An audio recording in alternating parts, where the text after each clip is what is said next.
Alô, povo abençoado da América! Nós estamos aqui nos Estados Unidos, eu, pastor Renato Quadrelli, ex-locutor de Festa do Peão. Hoje eu tenho algo a dizer pra você, junto com a Ana, Brazilian Times Studios.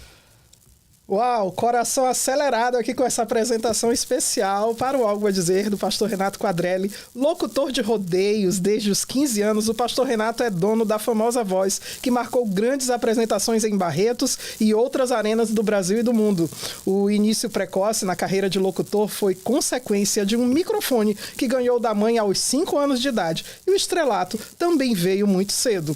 Contudo, o sucesso e a fama do rodeio logo tiveram que apagar suas luzes na vida do jovem locutor para que outra luz brilhasse por meio da sua voz, a luz do conhecimento de Cristo. Hoje, estudante de psicologia e autor de 3 livros, pastor Renato dedica sua vida a inspirar pessoas com autenticidade, fé e uma história de transformação profunda. Sua jornada prova que quando Deus escolhe alguém, nenhum cenário é pequeno demais para os grandes propósitos que ele estabelece. Pastor, que emoção, que já está estremecendo tudo aqui no estúdio. Que honra estar aqui. Obrigado, Ana, pela oportunidade, viu? Ah, nossa, a honra é toda nossa e nós gostaríamos de saber como foi que iniciou a sua carreira como locutor de rodeios. Bom, como você disse aí na nossa simples biografia, com 5 anos de idade eu ganhei um microfone, de 1,99 da minha mãe, aquela criança arteira, e queria fazer alguma coisa, e eu imitava os locutores que iam na minha cidade narrar rodeio. Na sua cidade natal? Na minha cidade natal, que é Clementina, estado de São Paulo. Uma cidade bem pequenininha, mas que tinha uma tradição, assim, a cultura sertaneja muito forte. Meus pais também, filho de sitiantes, e aí eu brincava de narrar rodeio.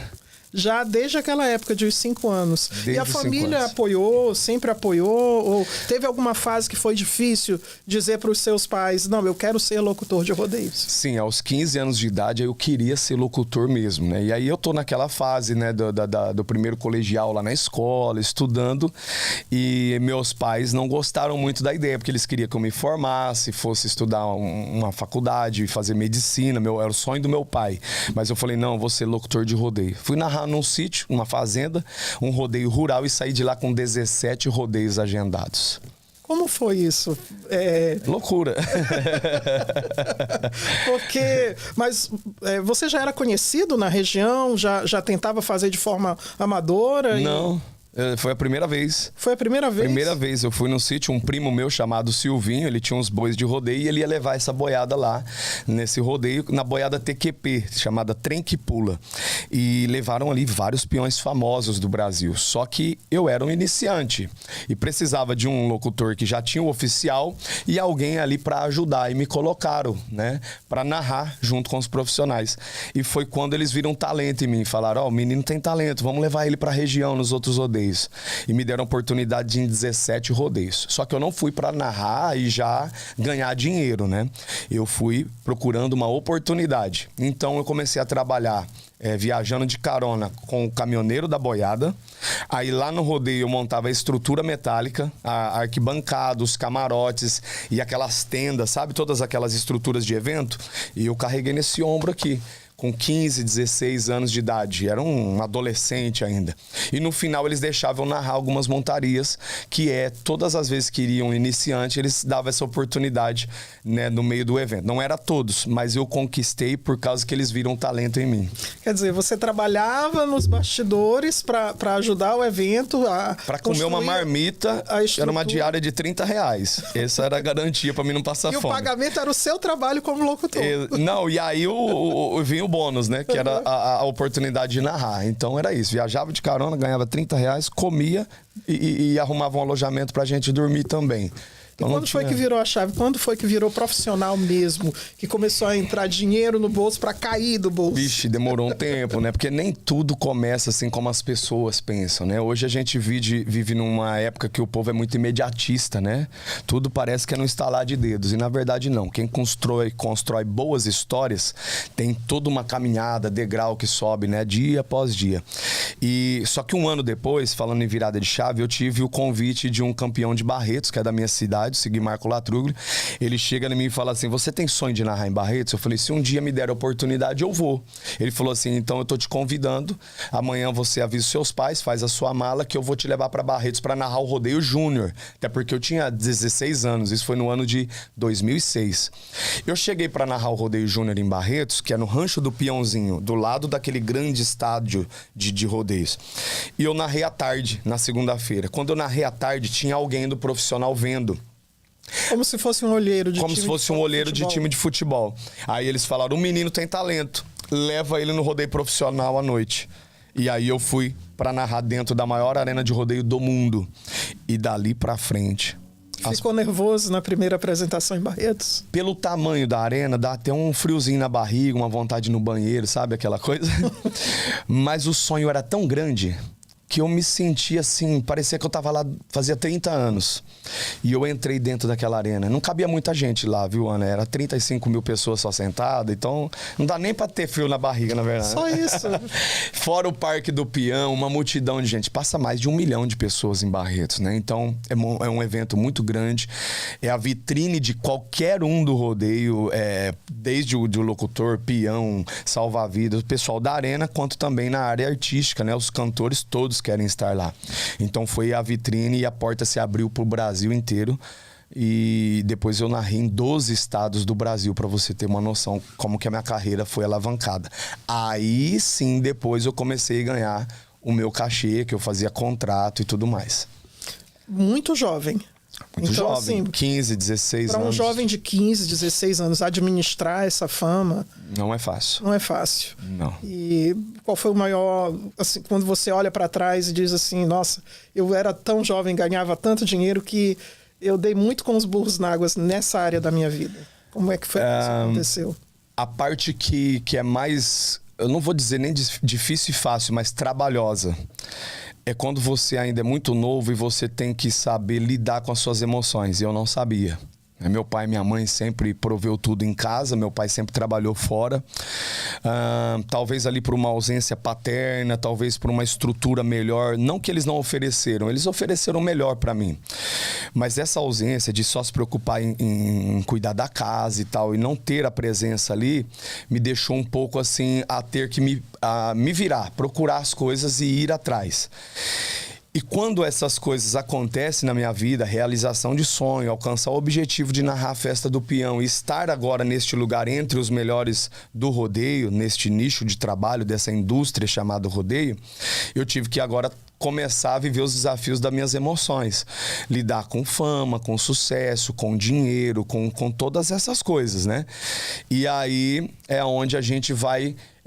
a soberba vai aparecendo, umas pitadas de soberba na vida do ser humano. É normal, qualquer ser humano, ele já acha que ele é uma estrela. Você começa a ganhar um dinheiro, você já acha que talvez você pode ser melhor que alguém. Então tem os altos e baixos que qualquer ser humano, que as coisas acontecem rápido, vai bater na porta dele. Então o maior desafio foi como sobreviver dentro desse ambiente artístico. Como administrar suas emoções, o psicológico e tal.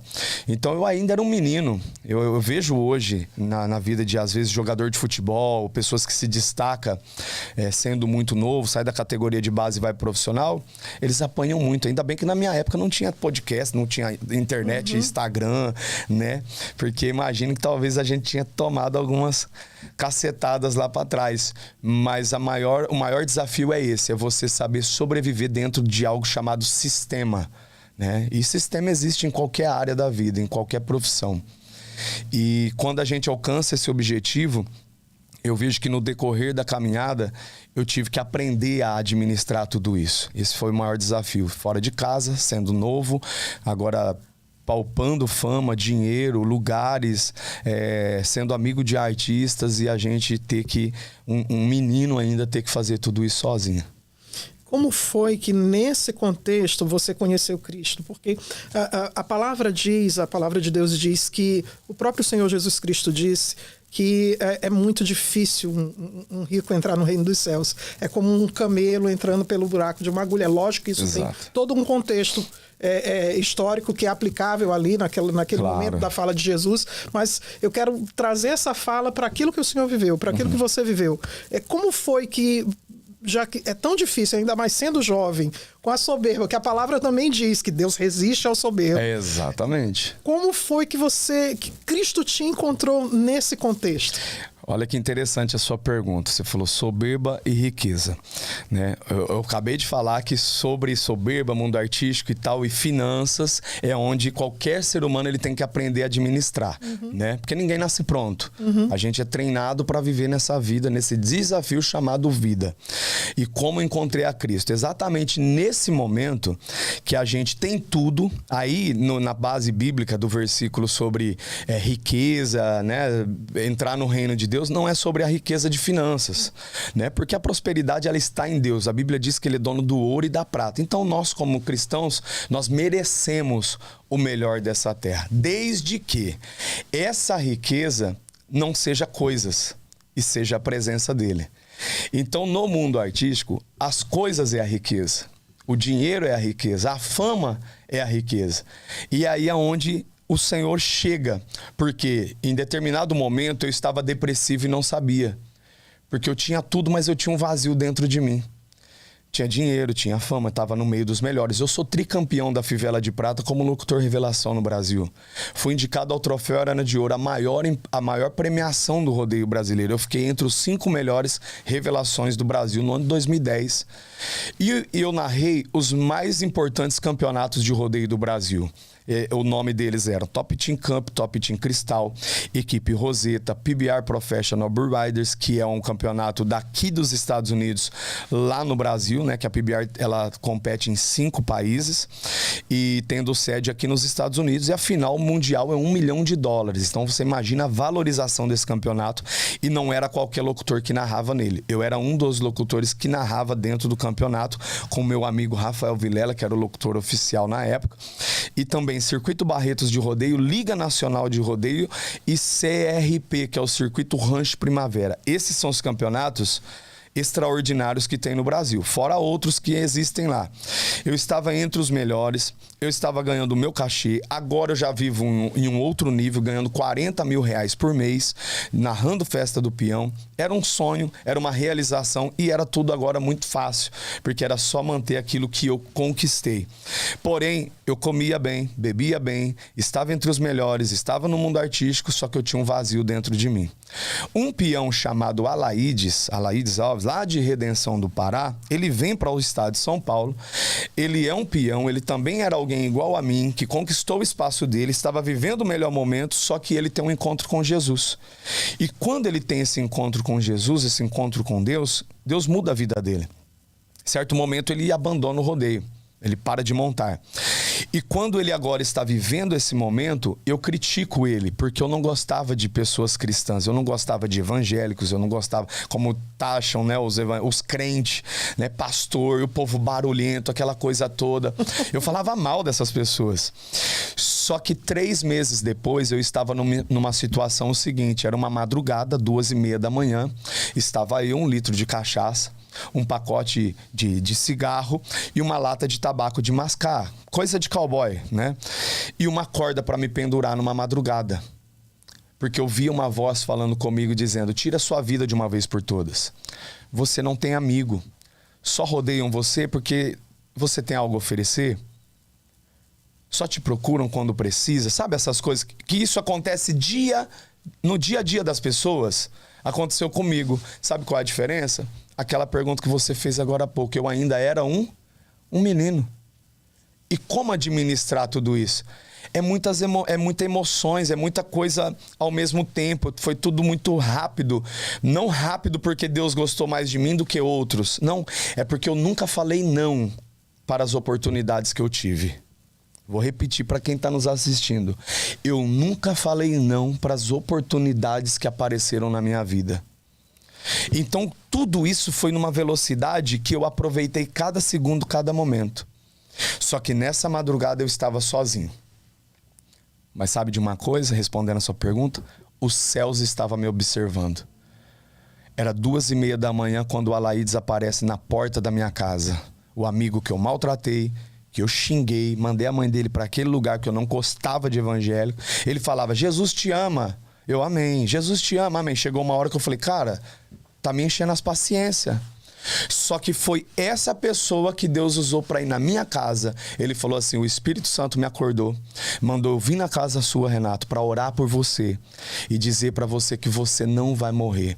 Porque este homem, ele morreu na cruz do Calvário há 2000 anos atrás, ressuscitou no 3º dia para nos dar vida e vida com abundância. Você não vai morrer. Ele orou por mim, eu entreguei a minha vida para Jesus. Naquela madrugada, ele orou por mim, eu caí em sono profundo. Ao amanhecer do dia, ele me levou para a igreja, eu fui orar. E dali para frente, eu fui cheio do Espírito Santo. Nunca mais eu tive aquele vazio. Nunca mais eu senti vontade de morrer. Você tinha quantos anos? Nesse momento, 21 anos. 21 anos. Era mês de novembro.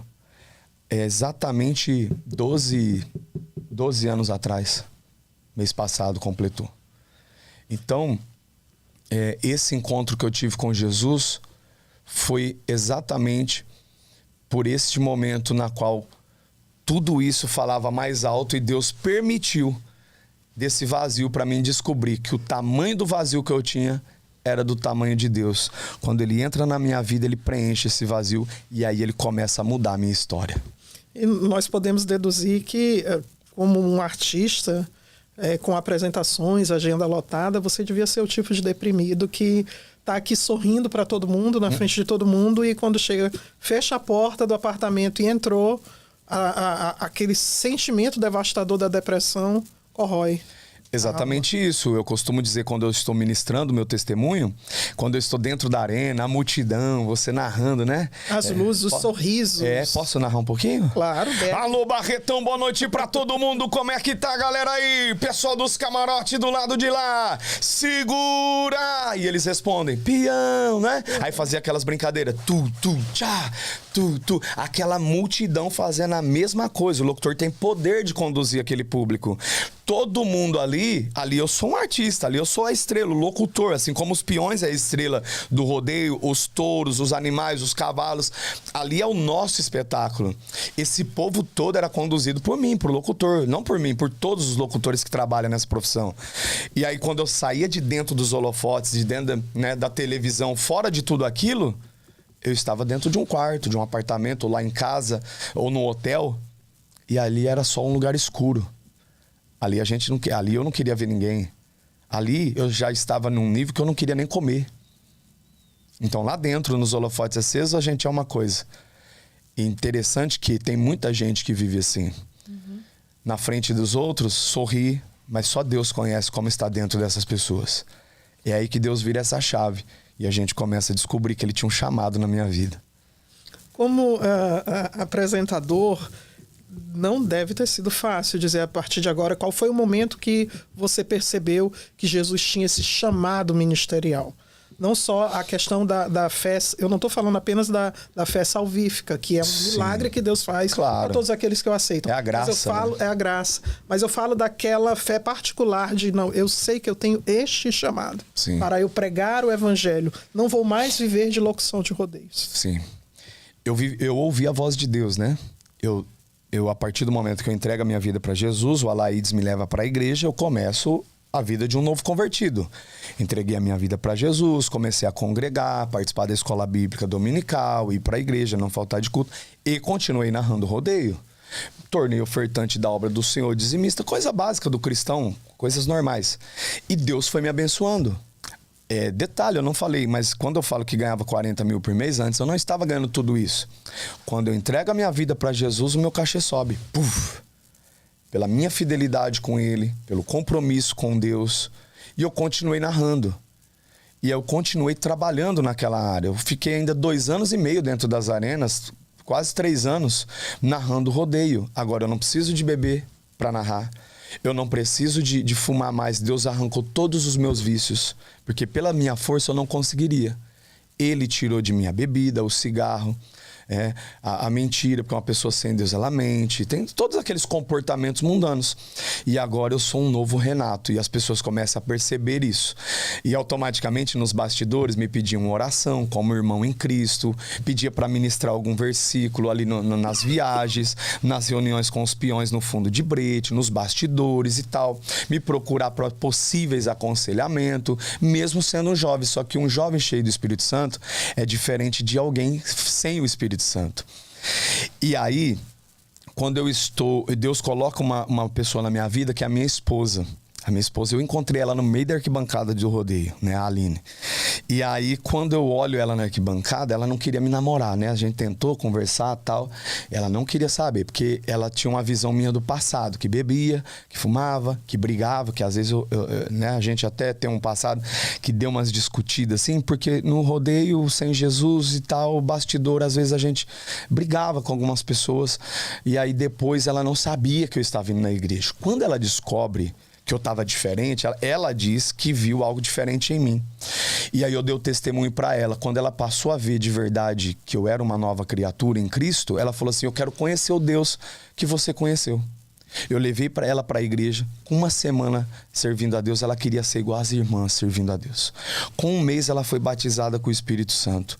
Com 6 meses de discipulado, nós fomos batizados às águas no mesmo dia. Então, Deus nos transformou em uma mesma época. Até porque eu preguei muito para ela e eu nem estava vivendo tudo aquilo que eu preguei. E aí eu acabei tendo que ver, ou seja, ela somou com o meu chamado, com o meu ministério. Deus tinha um propósito nas nossas vidas, Ana. Então, Ele nos une. Deus não une pessoas, Deus une propósitos. E aí, quando a gente casa, a gente orou, passou a mocidade, noivado e a gente casou. Uma semana depois do casamento, Ana, eu estou dentro de um avião indo de São José do Rio Preto de avião, no estado de São Paulo, para Cuiabá, no Mato Grosso, para passar um mês e ganhar nosso bendito 40 mil reais. A moça casou com um locutor, que estava entre os melhores, e ganhava 40 mil por mês. Sabe o que o Espírito Santo fez comigo? Agora eu quero tudo. A voz de Deus falou comigo naquele avião. Te dei dinheiro ou não te dei? Ficou entre os famosos do rodeio ou não ficou? E narrou Barretos ou não narrou? Narrei. Viajou o Brasil? Viajei, Senhor. Agora eu quero tudo. O dinheiro compra a cama, mas não dá o sono para você dormir. O dinheiro compra o remédio, mas não te cura de verdade. O Senhor falou no meu ouvido. O dinheiro coloca o seu nome nos outdoors, na televisão, em vários lugares, mas não coloca o seu nome no livro da vida. A partir de hoje eu não quero que você seja mais locutor de rodeios. Eu quero que você seja locutor da minha palavra. E eu aceitei o desafio. Sabe qual imagem veio na minha mente?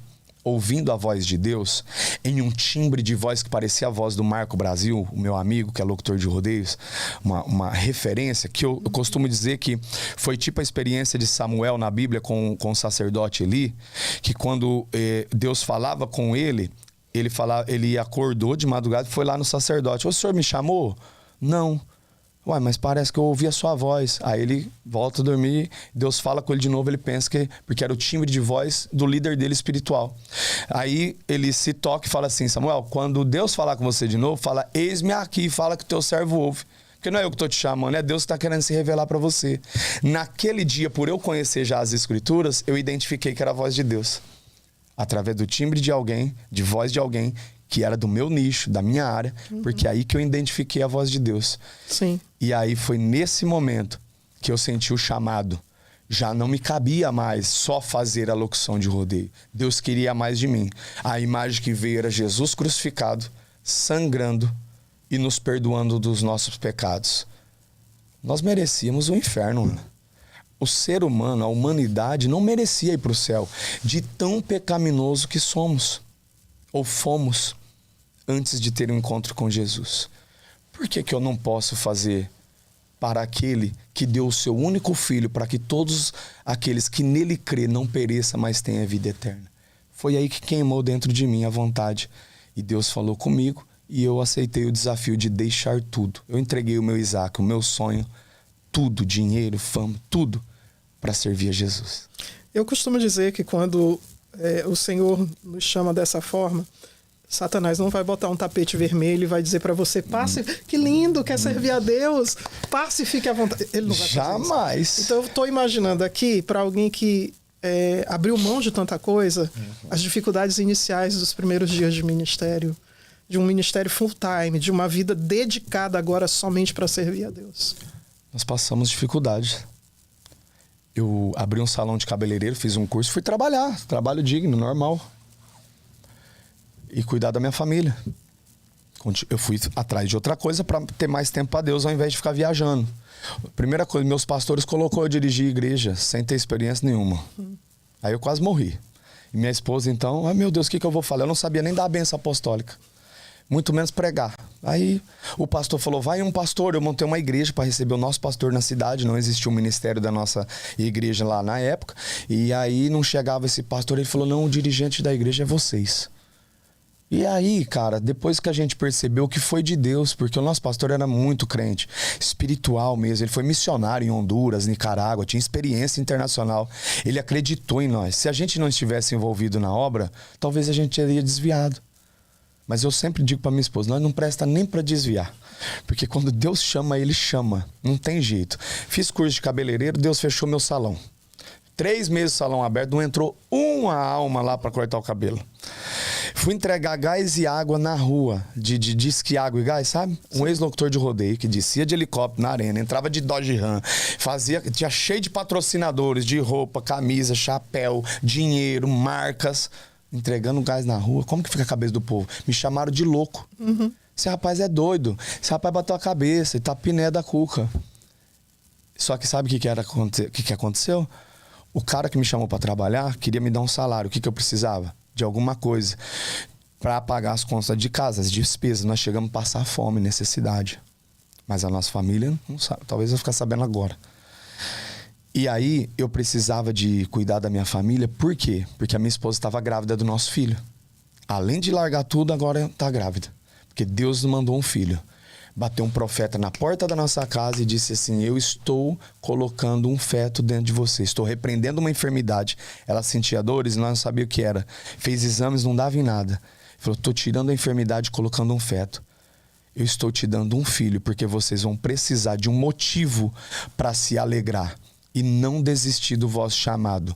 Porque o que eu tenho para entregar para vocês é grande, mas vocês vão passar um desafio muito grande. E o Davi veio para nos dar alegria em tempos de crise. Então, dentro de todos esses desafios, eu passei, assim, uma vida muito simples. Uma vida onde eu tive que descer todos os níveis que você imaginar. Nascer de novo, de fato. Viver de uma nova maneira e se permitir da vontade de Deus prevalecer na minha vida, na minha casa, na minha família. E aí, com o tempo, as coisas foram se estruturando. E Deus foi nos levantando. Pastoreamos uma igreja num dos piores bairros da cidade que nós morávamos. E aí Deus reescreveu a história.